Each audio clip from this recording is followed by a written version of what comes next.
What's going on, everybody? Mow Texas Lawn and Shredding. I just wanted to show you an update on my trailer. I got a lot of jobs coming up on next Monday.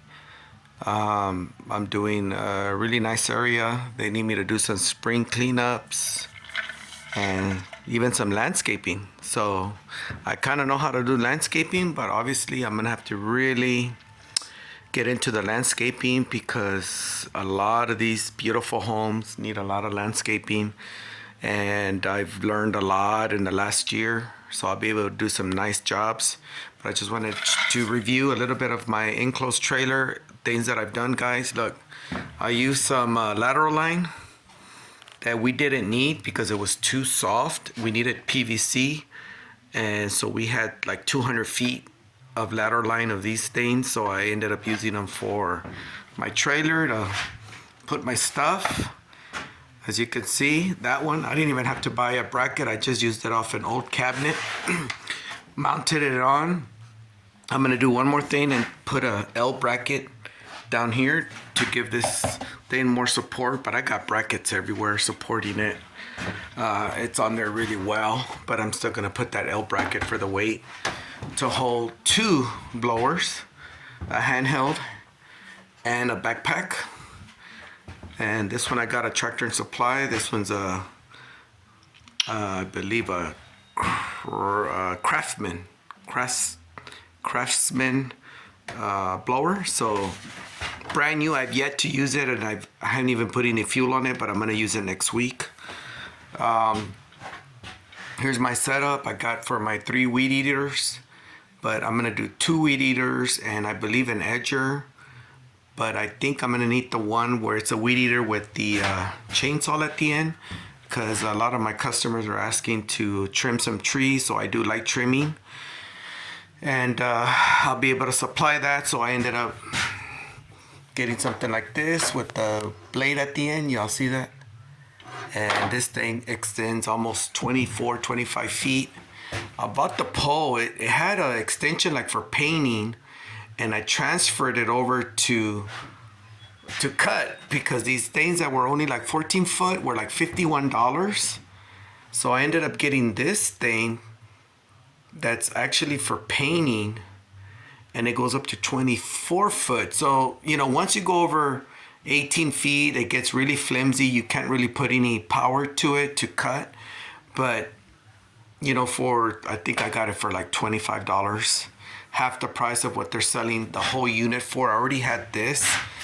It's not that it was old, but I just didn't use it for like 4 or 5 years. And now that I'm doing a lot of trimming for customers, I got this piece and found a way to integrate it with this thing here.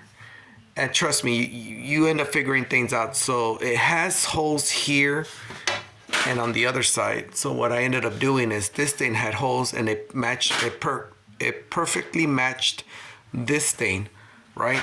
So I ended up putting screws on both sides. I think on the other side I had to put a washer, and if you can see this, I put a square washer because it was going right through. Man, this thing held really well. So I had this thing maybe even 10 years. I don't even know how long. You could tell it's rusted. I'm gonna buy a new blade, but I was just using it for test purposes, right? But I'm gonna get some new blades probably in a few days. Get my 5 or 6 of them. And there's one that's got like a handheld one that comes with this blade, and you put it on your hand. And I'm gonna get that too, to trim all these oaks, because people have nothing but oaks out there in that property. And as you can see how I've organized a sledgehammer for landscaping in case I need to hammer out some rocks.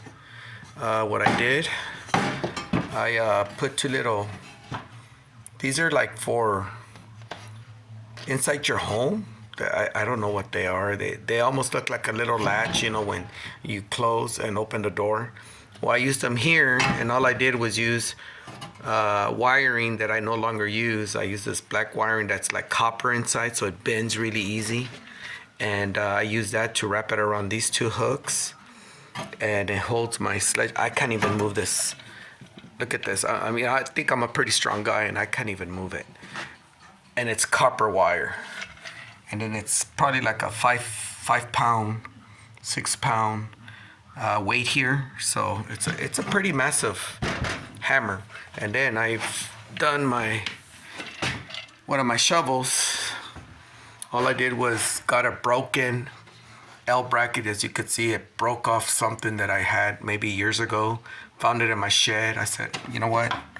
I'm gonna use it to hang this because this thing could not fit right over here. And this thing, and these septic lines, these are 4-inch septic lines. But it worked really well for my rakes, my shovel. I'm gonna put another shovel in there. Have 2 shovels, 2 rakes. Everything's organized. I cut a small piece for my bush trimmers to cut boxwoods and anything that I need to trim. Here, I just put like a little hook for this saw because I need this saw a lot. So I ended up just put a hook. That way it's not bouncing around in the trailer, just leaving it laying down in the ground. So I did the same thing over here. I got my Black & Decker bush trimmer. Did the same thing. Put it in here, but since it's leaning on this, once you get it in there, see, it doesn't even move. So I got this off somebody's YouTube. You know, thank you. I don't remember the name, but great idea on the 4-inch tubes. You can use PVC. This is septic line. You know, as you can see, if you see the holes, it's made for septic, but this is a really cheap septic 4-inch line. They don't like using it because they do collapse after a few years. So you want to use great PVC, solid PVC for your septic line, which is what I use. But my daughter ended up buying this and she brought the wrong stuff, and I told her not to use it because she was going to spend $5,000-$6,000 for a septic tank, and I told her, don't use this crap. Just use the solid, strong PVC. So you can see everything's really organized. I had all this stuff on the floor, and now look at my floor. Nice and clean. I can put my mower in. I can put brush in here, bags of leaves for my leaf cleaning. I'm gonna do a lot of that next week, so that's why I needed to clean this up. I got my jack here in case I get a flat. Paid $100 and something for it. It's worth it. Get it, guys.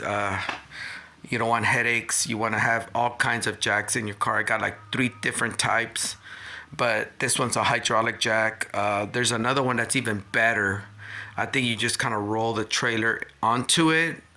I'm not very familiar with that type of system, but you just roll it on, and I don't know how that gets the other tire off the ground, so you can pull the bolt and change the tire on your trailer.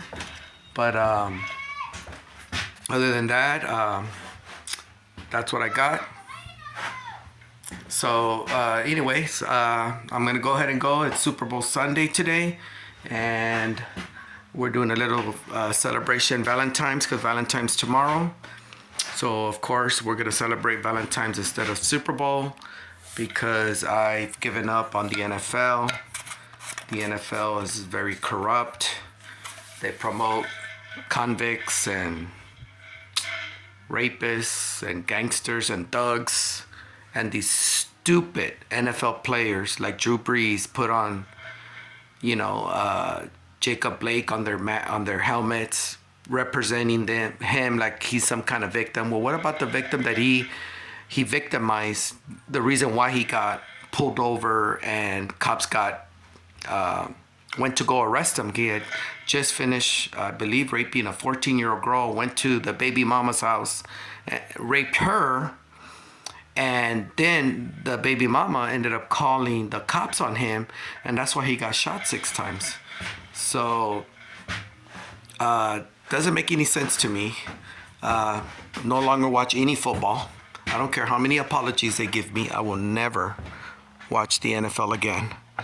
I'm done with the NFL. They like to represent criminals, rapists, thugs, drug dealers, killers, you name it. And I'm not up for that. I've been a football fan since 1988 when I was 13, 14 years old watching the Dallas Cowboys. And I know, well, it's not just, people are going to say it's Well, there was only a few, yeah, but what about the other 98% of the NFL players that didn't stand up and said this was wrong, and that didn't stand up and say, you know, we are not going to put criminals and rapists on our helmets. And so the NFL's did with me, guys. So all I do is enjoy my family, enjoy my lawn business, enjoy everybody that's doing a great job doing their lawn business. Like all the guys like at Florida Turf Pros, Brian's Lawn and Maintenance, and the Juggernaut, and all you guys are just amazing. I believe the other guy that I do watch a lot, Keith. Keith, you're awesome. I'm learning so much from your landscaping business. You're just an amazing guy. You're funny. You make me laugh. What kind of? I mean, you're just an amazing guy. Augusta Lawn Service. I believe you got 80 locations all over the country. So I watch you too. You're teaching me so many things for my lawn business. And so anyway, guys, I'm sorry I got a little. I don't know if it's political. I just think it's right and wrong. It's not political. You know, there's a criminal doing criminal things. He's flat out a criminal. That's it. We don't have to have an argument about somebody going in and raping somebody and they need to be put in jail. I just think, you know, Jacob Blake ended up surviving those 6 shots in his back. I mean, you know, it's maybe someday he might repent for his sins, and maybe he can be one day a big part of our community, but he needs to tell America the terrible things that he's done and terrorize all the people in his life and in his community, and even the police officers after they gave him 25, 30 chances to drop it, don't go to your vehicle, with kids in his car. So, like I said, it's not a political thing, guys. It's right and wrong. When there's evil people, you're evil. When you're good, you're good. Don't start bringing in this garbage about, this guy's all political, Mow Texas Lawn and Shredding this. But no, I'm not. When somebody's going to come in my property to do harm to my daughters and my wife, you're going down. I'm telling you, buddy, you're going down. So anyway, just wanted to show you my setup here with Mow Texas Lawn and Shredding, guys. And you guys have a wonderful Super Bowl Sunday, I guess the ones that still believe in the NFL, and a wonderful Valentine's tomorrow. Thank you.